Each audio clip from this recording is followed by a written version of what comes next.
Waraana bilisummaa Oromootii fi humni ittisa Tigraay magaalaa Shawaroobii marsanii jiraachuu beeksaniin naannoo sanitti injifannoo gurguddaa argachuudhaaf haala magaalatti dhuunfachuuf taasisan irrattis odeeffannoo qabna.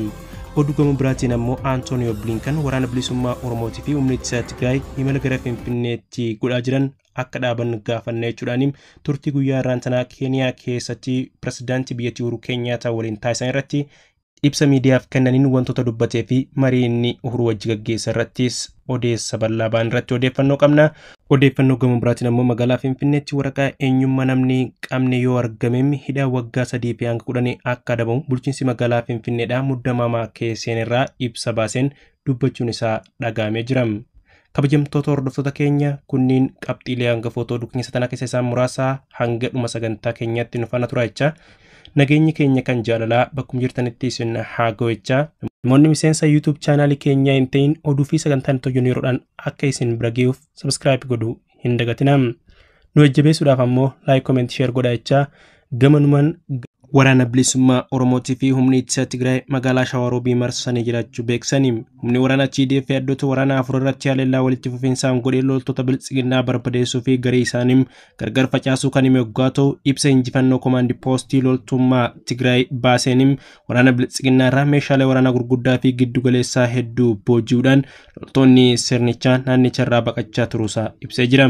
Tarkaanfii loltoonni biltsiginnaa fi humnoonni finxaaleeyyii Amaaraa irratti fudhatame kanaanis magaalota hedduu fi iddoowwan tarsiimoo loltummaa to'annoo woboo fi TDF jala kan galan yoggaa ta'u godina addaa saba Oromootti adda waraana Haxaayetti tarkaanfii fudhatameen magaalonni akka Manjatee, Karra Qoreem, Haxaayee, Sanbatee, Garbiifaan dhuunfatamanii jiraachuu odeeffannoon injifannoo dhaabaa jiru ni eerama.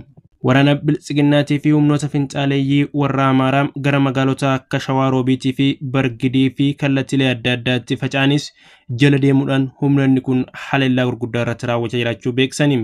Gama dhiyaa wallootinis adda waraanaa warra Iluu irratti haleellaa wal fakkaataa godhameen magaalota akka Kaabbee, Sanyoo Gabayaa, Luugamaa fi kan biroo qabachuu kan mirkaneeffame yoggaa ta'u kallattii ba'aa fi kibba baatiin adda waraanaa miillee irrattis haleellaa guyyootaaf walitti aansuudhaan taasisee turanii humnoota biltsiginnaa rukutuudhaan faffacaasuun barbadeessuusaa simee jira.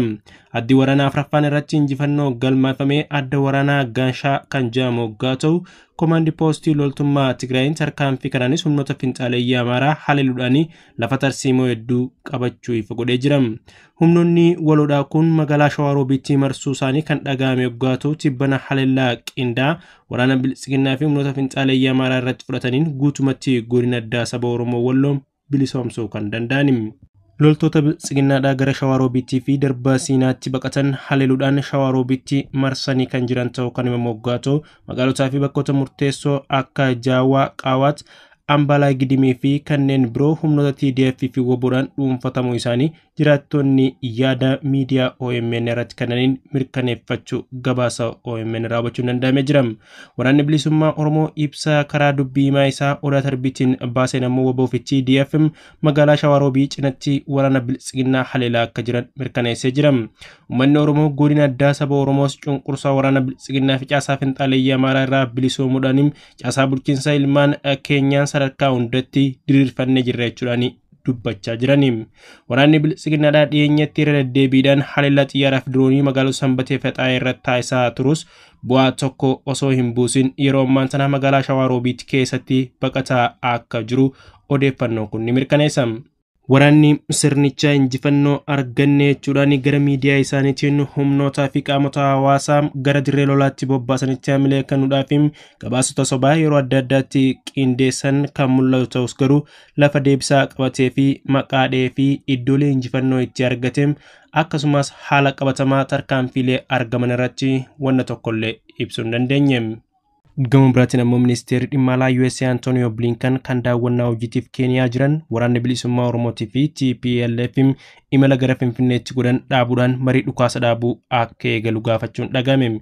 Keeniyaa daawwachaa kan jiran ministeerri haajaa alaa Ameerikaa Antonio Blinken marii pirezidaantii Uhuru Kenyaattaa waliin taasisaniin booda Naayiroobiitti miidiyaaleef ibsa kennaniin waraanni Itoophiyaatti babal'achaa jiraachuu isaatiin daran yaadda'uu kan himan yoggaa ta'u humnoonni waraana bilisummaa Oromoof TPLF imala gara Finfinnee godhan akka dhaaban gaafatanii jiranii. Ameerikaan lammiilee ishee hatattamaan Itoophiyaa keessaa akka ba'an irra deebiin waamicha kan dhiyeessite yoggaa ta'u kunis sababa waraanni hammaachaa jiruuf jechuudhaan Antonio Blinken kan dubbatan. Akkuma torbaaniif gochaa turrem lammiileen Ameerikaa Itoophiyaa keefiran hundi carraa jirutti maratti fayyadamuudhaan biyyatti gadhiisanii akka ba'an hubachiifna kan jaanii fi waraanni ammaachaa fi kutaalee biyyattii hedduutti babal'achaa jiraachuu isaatiin daran yaaddoo guddaa keessa akka jiran dubbatam. Ministeerri Haajaa Ameerikaadhaa kan dhimma kanaaf yeroo jalqabaatiif gara Afrikaatti bararee fi balallisa jalqabaatiin ammoo biyya Keeniyaadhaa magaalaa Naayiroobiitti argamu kana yeroo dubbatutti ministeerri muummee Itoophiyaa kan ta'e immoo Koloneel Abiyyi Ahmad torba darbe keessa sagantaa Addis Waaqirratti yeroo dubbatan duulli magaalaa Finfinnee akka weeraramte fakkeessu burjaajii uumuudhaa fi mootummaa rifachiisuudhaaf jechuudhaan kan balaaleffatan ta'uun mul'achee ture. Bara dargiin kufos tarsiimoon akkasii waraanichi Finfinneerraa kiiloomeetira 300 fagaatee osoo jiruu gaggeeffamee jaanii biyya gadhiisanii akka ba'an dhiibbaan godhamuu fi akka dhiibbaa akkasiitiif hin jilbiiffanne kan himu Abiyyi Ahmad Keeniyaan gama isiitiin ammoo pirezidaantii Keenyaatti dabalatee yaalii aangoonni biyyoota alaa waraana kanaaf furmaanni mariidhaan akka argamu godhamaa jiruun mootummaa fi hidhattoota Tigraay gidduutti waliigalteen dhukaasa dhaabuu ni raawwata abdii jiru qabaachuu ministeerri Haajaa biyyattiidhaa Raasheel Omomoon miidiyaatti dubbatanii turani. Dandeettii Itoophiyaan rakkoo kanaaf fala karaa nagaa soquudhaaf qabdutti ni amanna kan jaan hoggaatu waliigaltee dhukaasa dhaabuu gochuudhaan waan danda'amu hundatti akka dhimma ba'an kan gaafatan ta'u Raasheel namni jaamuu Associated Press'tti himanii jirani. Antonio Blinken ibsa isaanii kanaan wanti argaa jirru balaa tokkummaa fi akka biyyaatti turuu Itoophiyaa danquu guddachaa jiraachuu isaati kan jaanii kanaa fi hunda dura nageenya lammiilee Ameerikaa fi hojjettoota embaasii keenya eeguun dirqama kooti dirqama keenya kan joggaatoo daawwannaa hojiitiif yeroo duraatiif gara Afrikaa kan dhufan hoggaatoo ministeer dhimma alaa US Antonio Blinken Keeniyaatti pirezidaantii Uhuru Keenyaataa waliin waa'ee nagaaf tasgabbii naannoo fi kaan irratti mari'atanii jiran. Dubbiimaan waajjira pirezidaantii Keeniyaa ibsa baaseen pirezidaantii Keenyaataa fi Antonio Blinken dhimmoota akka weerara kooronaavaayirasii dhimma jijjiirama qilleensaa fi nagaaf tasgabbii naannoo gaanfa Afrikaatti mari'atanii jiran jechuudhaan ibse. Blinken marii kana booda ibsa kanneen ammoo abdii fi amantaa jabaa ani qabu haalli biyyattii gara duraan turetti deebi'eem akka isaan nagaa deebi'uu danda'an akkasumas Itoophiyaan gara fuulduraa imaluu akka dandeessu ni tumsine jechuudhaan kan isaan dubbatanii. Yaalii gamtaan Afrikaa waraanichi karaa nagayaatiin akka xumuramuuf gochaa jiruun deeggarra kan jiran Antonio Blinken qaamoleen hundi garaagarummaa jiru mariidhaan furuu akka qaban akka hubachiisu barbaadan himanii. Waraanni jalqaba naannoo Tigraay keessatti rakkoo namoomaa guddaa uume amma naannolee Affaarii fi Amaaraattis ce'uun inumaa gara giddugala biyyattiitti dhiyaachaa akka jiru kan kaasan Blinken waraanichi naannoo gaanfa Afrikaatiifis balaa guddaadha jedhanii jiranii. Lammiileen kunniin deeggarsa barbaadan akka argatan mirkaneessuu akkasumas waraanni dhaabbateem mariin akka eegalu gochuu qabnam kanatti dabalataan waraanni Itoophiyaa nagaaf tasgabbii gaanfa Afrikaaf balaadhaam kunnuuf yaaddoo guddaadhaam akkasumas michoota keenya akka Keeniyaatiifis yaaddoodha jedhanii. Kanaaf qaamoleen hundi of duuba akka deebi'an woboodhaa fi TPLF imala gara Finfinnee godhan akka dhaaban barbaanna kan jedhan hoggaa ta'u qaamoleen hundi walitti dhufanii waraana dhaabuudhaa fi mariin eegalamuu arguu feene jechuun dubbatanii. Gargaarsi namoomaa danqaa malee dhaqqabuu akka qabu namoonni hidhaman akka gadhiifamanii fi qaamni hundi walitti dhufanii garaagarummaa jiru karaa nagaa fi bu'uura heeraatiin akka hiikan barbaannaa kan jedhan hoggaa ta'u bakka bu'aan gamtaa Afrikaa pirezidaantii duraanii Naayijeeriyaa Olusegun Obasanjoon rakkoo kana mariin furuudhaaf yaalii godhan akka deeggaranii simanii. Wanti baramuu qabu waldhabdee kanaaf furmaanni karaa waraanaan argamu tokkolleen hin jiru qaamoleen hundinuu kana hubatanii akkaatuma kanaan socho'uu akka qaban dhaammanna jedhanii. Antonio Blinken ministeera Haajaa US erga ta'anii yeroo jalqabaatiif gara Afrikaa kan imalan hoggaa ta'u Keeniyaa dabalatee Seenigaalii fi Naayijeeriyaa daawwachuudhaaf akka jiran himanii.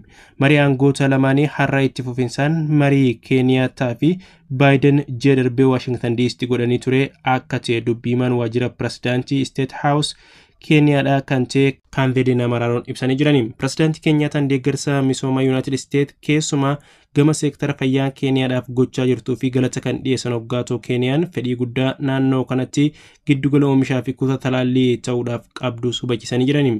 Blinken gama isaaniitiin Keeniyaan gama faalama qilleensaa xiqqeessuudhaa fi madda anniisaa magariisaa jajjabeessuuf gootuu dinqisiifachuudhaan gama kanaan carraa hariiroo jabaa uumuun akka jiru akeekanii. Blinken ergaa Tiwiitara isaanii gubbaatti maxxansaniin COVID-19 hanga jijjiirama qilleensaatti guddina dinagdee hunda galeessa saffisiisuu fi qaamota idil addunyaa mirkaneessuuf michummaa akka Keeniyaa yoo qabaatan malee hin danda'amu jechuudhaan Keeniyaa akka malee kan dhaadheessan hoggaa ta'u mootummaan Ameerikaa waraana Itoophiyaa keessa deemaa jiruuf xiyyeeffannoo addaatiin akka hordofaa jiru simee. Waraana kanaaf falli siyaasaa akka argamu dabalatee kanneen waraana kana keessatti sarbama mirga namoomaa raawwatan jaaman kanneen akka humnoota Eertiraa irratti qoqqobbii kaa'uudhaaf Itoophiyaan carraa daldalaa qaraxa bilisaadhaa AGOA keessaa baasuufaan tarkaanfiilee Ameerikaan dhimma kanaa wajjin wal qabsuun fudhatan akka ta'es eeramee jira. Mootummaan Itoophiyaa gareen bilisiginaa immoo gama isaaniitiin Ameerikaa dabalatee biyyoonni lixam dhimma keessoo Itoophiyaa keessa galanii birmadummaa keenya sarban jechuudhaan ganamaa fi galgalam olola akkasumas ejjennoolee adda addaa kanneen Ameerikaa ittiin balaaleffatan miidiyaa isaaniif kallattii hundaan kan dhawwaaqan ta'us garuu Ameerikaan ejjennoo cimaa qabdu akkuma itti jirti. Ameerikaan naannicha keessatti nageenya akka bu'u akkasumas yakkoota biyyattii keessatti dalagamaa jiru gareen bilisiginaa raawwachaa jiraachuu kan mirkaneessite hoggaa ta'u kun ammoo mata dhukkubbii guddaa bilisiginatti ta'uudhaaf dantaa fi haala waliigalaa impaayericha keessatti uummata biyyattii irratti fi'uu diddee kan qaamni qabsoo gaggeessu dura bee qabsoo irra godhaa jiru irratti addunyaan agartee isaan irratti mormuun mata dhukkubbii biraan hedduu itti buusee jira. Oduu biraatiin immoo waraqaa eenyummaa magaalaa Finfinnee namni hin qabne Finfinnee keessatti argamee hidhaa cimaa akka adabamu bulchiinsi magaalattii beeksisuun dhagahame.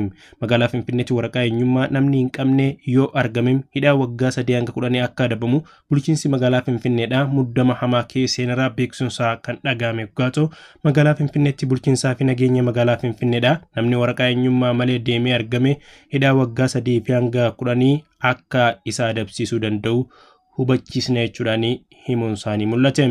Labsi yeroo muddamaa bilisiginnaan ijibbaata dhumaatiif labsiteen walqabatee magaalaa Finfinneetti waraqaa eenyummaa haaraan akka hin kennamne ammaan dura himamee kan ture ta'ullee ibsi bulchiinsaaf nageenya magaalaa Finfinnee 17/2020 akka baase akkaataa kenniinsa waraqaa eenyummaa haaraa qopheessu beeksisuudhaan amma booda namni waraqaa eenyummaa malee magaalaa Finfinnee keessatti argame seeraan gaafatame hidhaan hanga waggaa 10 itti muramu akka danda'u beeksisuudhaan uummata kan doorsan hoggaa ta'u itti gaafatamaan bulchiinsaaf nageenya magaalaa Finfinneedhaa namni ta'an Dr. Qanaayaa Taammoo akka jaanichi 17/2020 akka irraa qabee hanga 17/24/2020 akkatti namni jiraataa magaalaa Finfinnee teekamu waraqaa eenyummaa yeroo fudhachuu akka danda'u haalli aanjaan jiraachuu dubbachuu fi namni waraqaa eenyummaa osoo hin qabatin magaalaa Finfinnee keessatti argame hidhaa cimaa waggaa 3 hanga 10 adabamu akka danda'u ibsa miidiyaaleedhaaf biyyattii keessatti kenna irratti dubbachuu isaa fi gabaasa miidiyaaleen biyyattii keessa Finfinnee keessatti ilmaan Oromoo rakkoo hamaaf saaxilamaa jiraachuu isaanii yeroo keessatti kan himamaa turee fi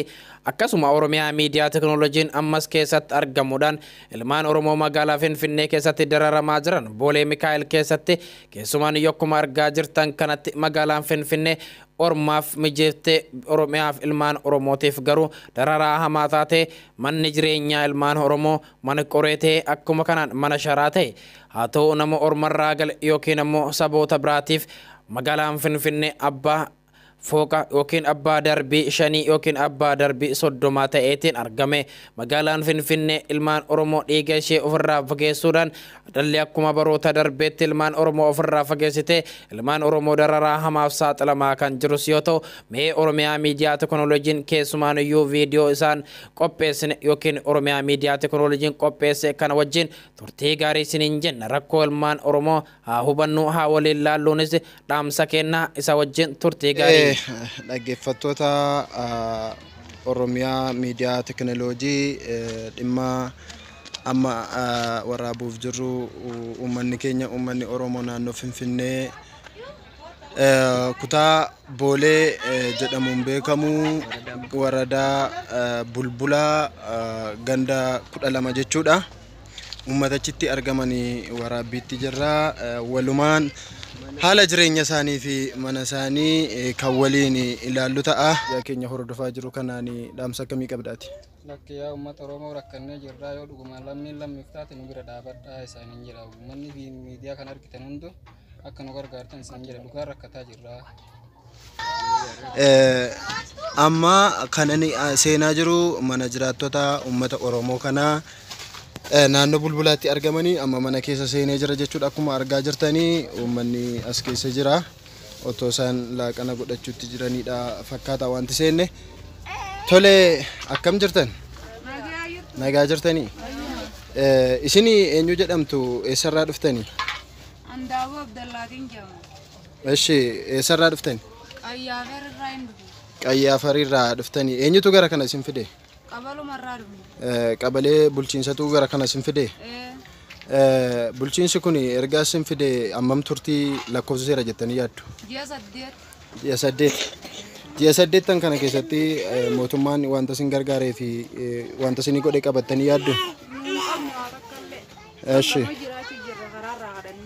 Karaarraa kadhannee jiraachuutti jirra jechuutti jirtu. Karaarraa kadhannee guyyaa dhabne akkasitti daabboo ijoollee binnee Okay, ta'uu amma uummata Oromoo bal'aa mootummaarraa maal barbaanna jettanii yaaddu? nama 22 mana tokko bulla mana tokko mana hin qabnu akkanumatti atteenyee bakka walumarra jijjiisaa jirra. Okay, eshi haa ta'uu interviiyuu keenyatti fufnaa ayyoo kanan dubbisaa. Akkam jirtu ayyoo? Nagaa jirtanii? Nagaa malee. Eenyu jedhamtu sin ayyoo? Nuuriyaa? Nuuriyaa Abdallahi. Isinis lafuma sanarraa wal duukaa dhuftanii? Okay, amma maaltu isin barbaachisa? Uummata Oromoo bal'aa kanarraa maal barbaaddu?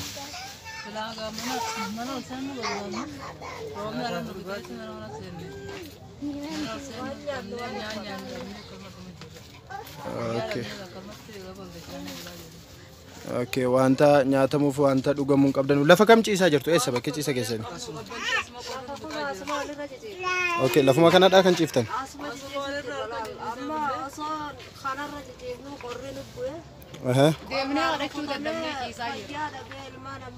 Namoota meeqa ta'aniitu mana kana keessa jiraannattan? Amma eessa dhaqanii warreen kun? Kadhachuudhaaf deemanii? Uummanni lafa kana jiru nama meeqa ta'a jettanii yaaddu? Nama 126 ol ta'a jettanii yaaddu? Haa ta'u ishii dhaggeeffattoota keenya. Tootaa fi daawwattoonni Oromiyaa miidiyaa teknoolojii ilmaan Oromootiif Finfinneen akkanatti keessumaan iyyuu ofirraa baaftee ormaaf ammoo abbaa darbii 35 abbaa darbii 10 taatee jirti. Ilmaan Oromootiif garuu abbaa darbii yookiin osoo hin taane abbaa sharaa yookiin mana sharaa keessa jiraatanii rakkoofaaf saaxilamaa kan jiran kan argaatis jirru. Maatiin nama 22 oliin keessumaan iyyuu magaalaa Finfinnee keessatti handhuura biyyattii Oromiyaa yookiin handhuura Oromiyaa jechuudhaan beekamtu keessatti ilmaan Oromoo dararaa hamaaf akkana saaxilamanii keessan magaalaa Oromoo keessatti magaalaa biyyattii keessatti akkana rakkoo hamaaf kan saaxilamaa jiranii kan ammaa kan argaa jirruu fi kan argaa jirtan keessumaan iyyuu Oromiyaa miidiyaa teknooloojiin keessa seenee yookiin manoota jireenyaa maatii ilmaan Oromoo akkanatti waraabaa kan jirus yoo ta'u haaluma kanaan namoonni Oromiyaa miidiyaa teknooloojiif maatiin ta'in maatii ta'a jechuun Oromiyaa miidiyaa teknooloojiin rakkoo uummata keenyaa biyya keessaa deemee keessumaan iyyuu kana kan waraabee haala ilmaan Oromoo magaalaa Finfinnee guddittii bikin handhuura biyyattii guddittii keessatti rakkoo hamaaf saaxilamaa jiru kana kan isinitti agarsiisaa jiru Oromiyaa miidiyaa teknooloojiidha. Oromiyaa miidiyaa teknooloojiin handhuura biyyattii keenya keessatti yeroo ammaa kana ilmaan Oromoo dararaa hamaaf saaxilamaa jiru kana keessatti kan isiniin gahaa jirus yoo ta'e haaluma kanaan ilmaan Oromoo rakkoo hamaaf saaxilamaa kan jirus sagalee haa taanuu fi ilmaan Oromoo haa gargaarru jechuun dhaamsa Oromiyaa media technology.